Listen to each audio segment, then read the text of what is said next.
Assalamualaikum warahmatullahi wabarakatuh. Salam guru penggerak.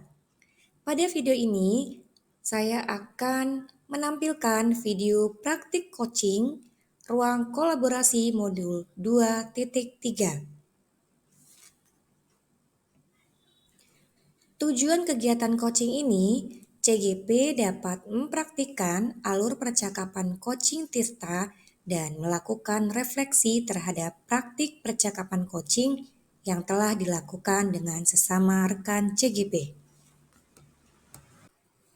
Coaching pertama akan diperankan oleh Ibu Tri Agustina Stuti sebagai coach dan Bapak Anis Fuad sebagai coaching. Assalamualaikum Pak Anis, apa kabar? Sehat-sehat semua Pak? Waalaikumsalam Bu, Alhamdulillah baik dan sehat-sehat semua Bu. Alhamdulillah Pak, saya juga ikut senang mendengarnya. Tapi saya amati hari ini Pak Anies tidak kelihatan bersemangat dan seceria biasanya. Kalau boleh tahu, kira-kira apakah ada masalah Pak? Itulah Bu, sebenarnya saya memang ada sedikit masalah, namun saya bingung mau mengutarakannya kemana. Kira-kira apakah Bu Tri ada waktu? Mohon maaf loh Bu, jika seandainya saya mengganggu kesibukannya. Insya Allah ada waktu Pak Anies, dan jangan sungkan, Bapak tidak mengganggu kok. Ya, Alhamdulillah, terima kasih Bu sebelumnya. Jadi begini Bu, beberapa hari belakangan ini saya sering tidak nyaman, pikiran saya nggak bisa tenang. Jadi, apa yang bisa saya bantu untuk mengatasi ketidaknyamanan itu? Dan kira-kira apa yang Bapak harapkan dari hasil pembicaraan kita ini? Saya berharap akan mendapatkan ketenangan setelah saya bisa menceritakan keluh kesah saya. Baik, kira-kira masih ada yang lain yang ingin Pak Anies dapatkan? Saya berharap akan mendapatkan solusi dari masalah saya ini. Ya, semoga kita nanti akan bisa mendapatkan pemecahannya ya Pak. Amin ya robbal alamin. Jadi permasalahannya seperti apa Pak? Silahkan diceritakan. Jadi beberapa hari yang lalu pengawas melakukan supervisi di kelas. Waktu supervisi itu saya mendapat teguran dari pengawas. Tapi bagaimana bisa Pak? Lalu kira-kira apa yang membuat Pak Anies mendapat teguran tersebut? Kalau menurut saya sebenarnya masalahnya tidak serius, Ibu.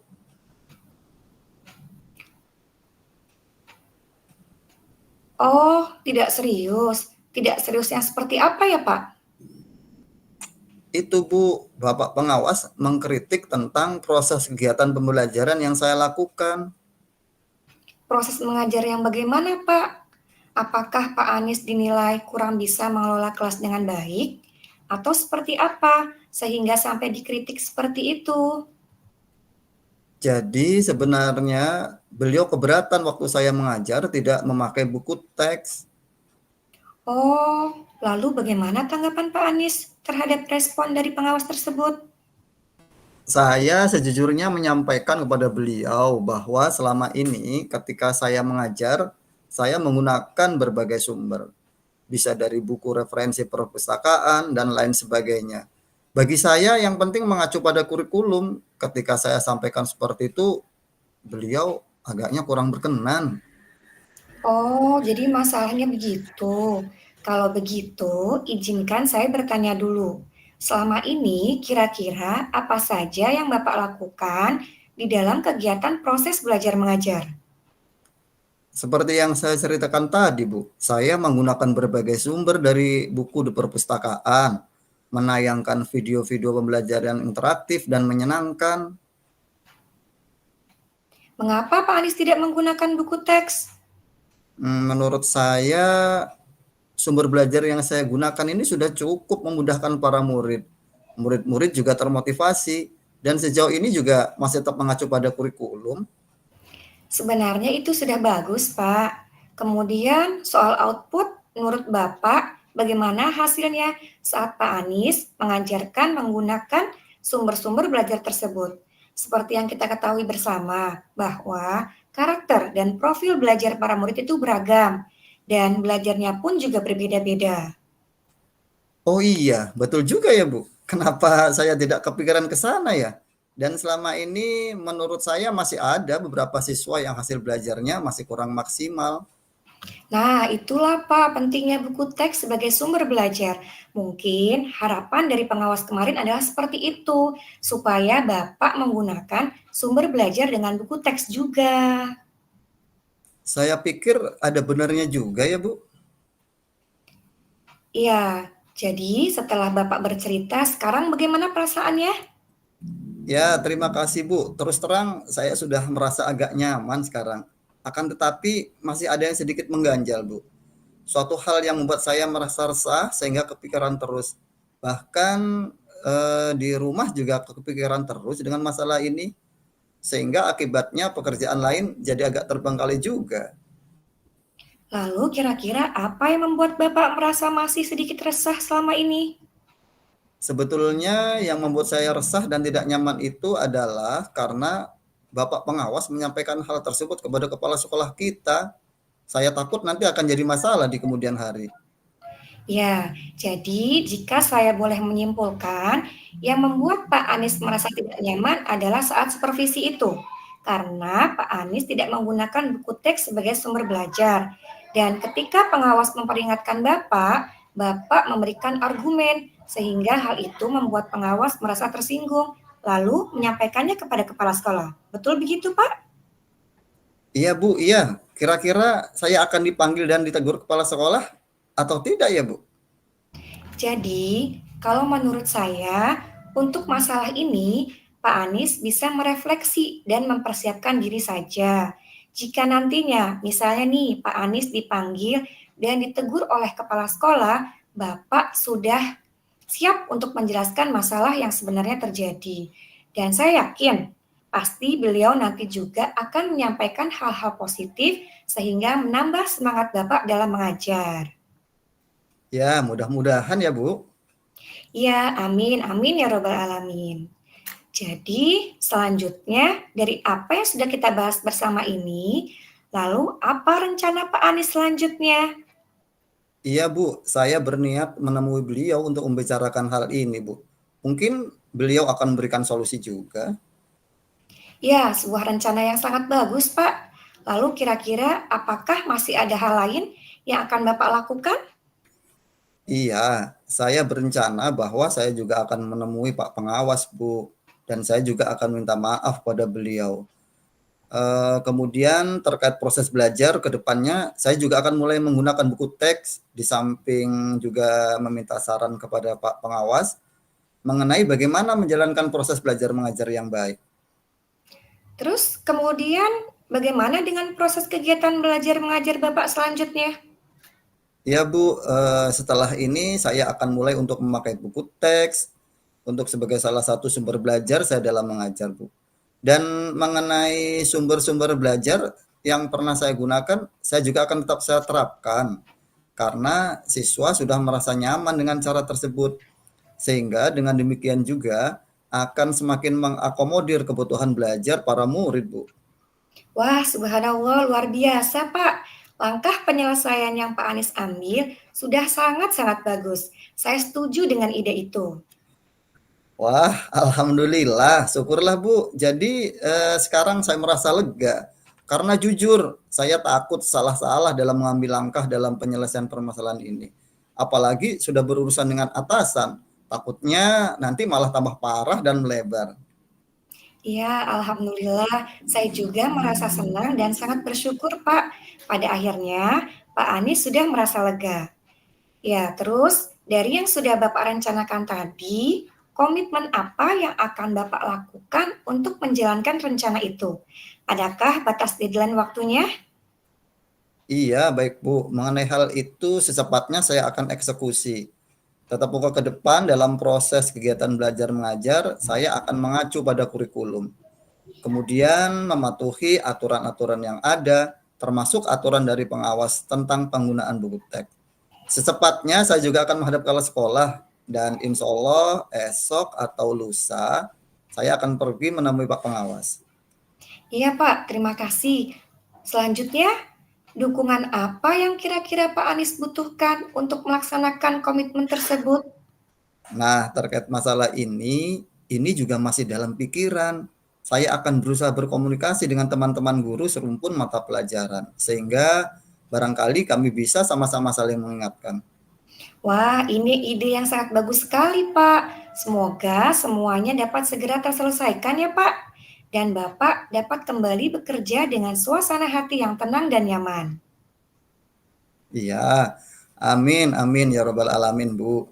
Dan terima kasih banyak atas waktu dan semuanya, Bu, baik saran-saran maupun masukannya. Sehingga sekarang saya merasa enakan dan lega. Semoga kita nanti menjadi guru-guru yang bisa memberikan teladan yang baik untuk para murid kita ya, Bu. Amin, amin ya robbal alamin. Iya, sama-sama, Pak. Jadi ini mohon maaf Bu, kebetulan saya ada janji dengan para murid anak wali saya. Mereka akan latihan upacara sebagai persiapan untuk menjadi tugas upacara nanti pada hari Senin. Oh iya, Pak, silahkan. Terima kasih Bu. Assalamualaikum. Iya, sama-sama, Pak. Terima kasih kembali. Waalaikumsalam warahmatullahi wabarakatuh. Selanjutnya, coaching kedua akan diperankan oleh Bapak Anis Fuad sebagai coach dan Ibu Tri Agustina Stuti sebagai coaching.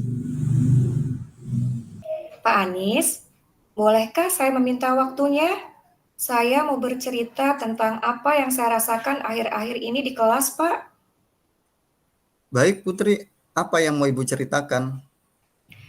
Begini, Pak Anis, akhir-akhir ini saya merasa murid-murid di kelas saya kurang antusias dalam menerima pembelajaran dari saya. Selain itu, jumlah murid-murid saya mengerjakan tugasnya hanya 50% di kelas. Jadi menurut Putri, apa yang Ibu harapkan dari obrolan kita hari ini ya? Saya mengharapkan solusi atas permasalahan saya tentang antusiasme murid-murid yang saya ajar, Pak. Oke, menurut Putri, hal apa saja ya yang membuat murid-murid Ibu kurang antusias dalam pembelajaran bersama Ibu? Kalau saya ingat kembali, hal yang menyebabkan murid-murid saya kurang antusias, yang pertama yaitu pembelajaran saya sepertinya sedikit membosankan, terlalu monoton, saya terlalu dominan untuk berbicara dan bercerita di depan murid-murid saya. Yang kedua, saya tidak memberikan kesempatan buat murid saya untuk berpendapat atau aktif berbicara pada pembelajaran saya. Oh, begitu ya, Bu, ya. Kira-kira apa saja ya yang dapat membuat murid Ibu antusias dalam pembelajaran?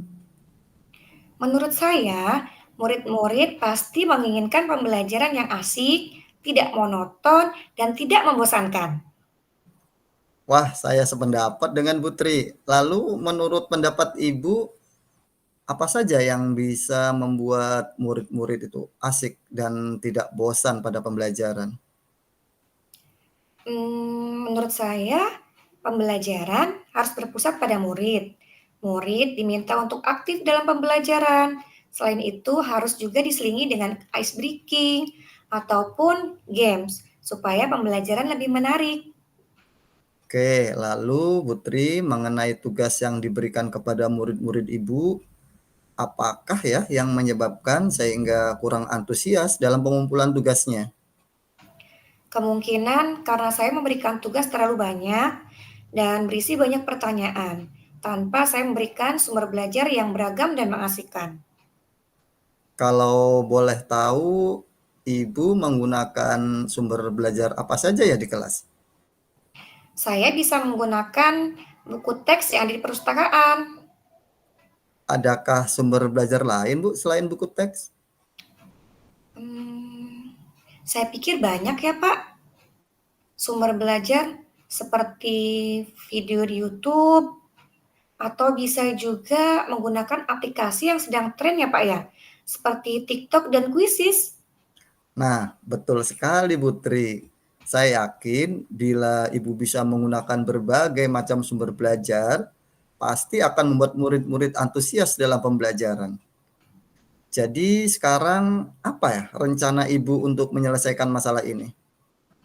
Yang pertama, Saya akan merancang pembelajaran yang mengasihkan dengan menggunakan sumber belajar yang beragam, seperti video YouTube, TikTok, dan quizzes. Kemudian, yang kedua, saya akan memberikan tugas tidak terlalu banyak, dan bentuk tugasnya juga akan saya sesuaikan dengan minat dan bakat murid-murid saya.